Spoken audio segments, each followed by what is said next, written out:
So let's look at this book and the laws as they are identified by this missionary, a leading missionary. As you can see, his name here is Zwemer, Samuel Marinus Zwemer. Very famous in their field back in the 1920s. He's famous as a person who's gone out to try and convert, obviously, Muslims across the Ottoman Empire and other places around the world. And he was known as the leading expert on Islam. And he makes quite plain, okay, of the few converts that there are from Islam. He makes it very plain. States that answering the question why there are so few Muslim converts. Let's have a look. And let's have a look how few there were.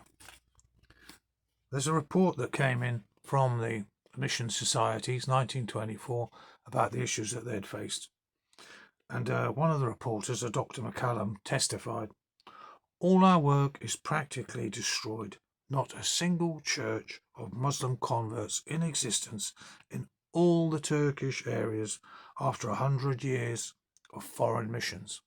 It's indicative of the difficulty that there were in converting people. And of course, he's making the point in this book that the prime reason for that is that they are threatened with death for leaving Islam.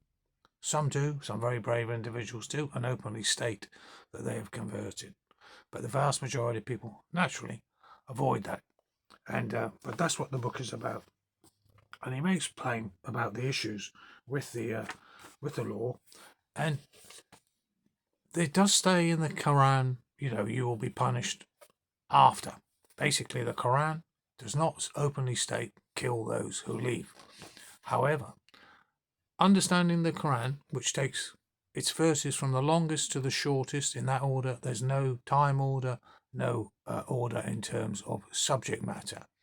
That is how it was assembled when they put it together in the early days of Islam, obviously.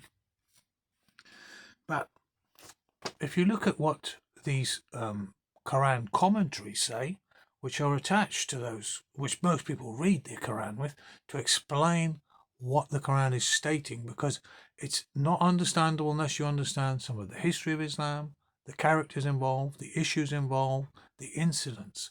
And so these commentaries make clear what the surrounding circumstances were with each of these surahs, these verses. So here we go. As he says here, this is an expert again. This is not, a layman.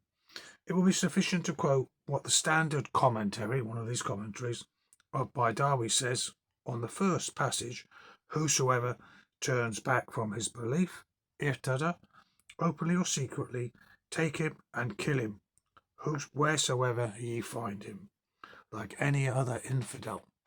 This is the issue from, again, the Quran. Secondly, the famous commentary of Al-Kazan, used most extensively by the Mohammedan university called Al-Azhar, which is really the prime university in the Sunni world. It's based in Cairo. It's in Cairo, should I say. Quotes from Malik ibn Anas, that's from the Maliki law school. The Maliki, Maliki, that's the Hanafi first, then the Maliki, then the Shafi, then the Hanbali. So the Hanafi was the first law school, Maliki was the next, and then here we've got Ahmad ibn Hanbal, the Hanbali law school. So that's two of the four leaders of the law schools that supply all the law codes for Sunni Islam, and gives the interpretation of the verse as follows: "All the deeds of the apostate become null and void in this world and the next. He must be killed."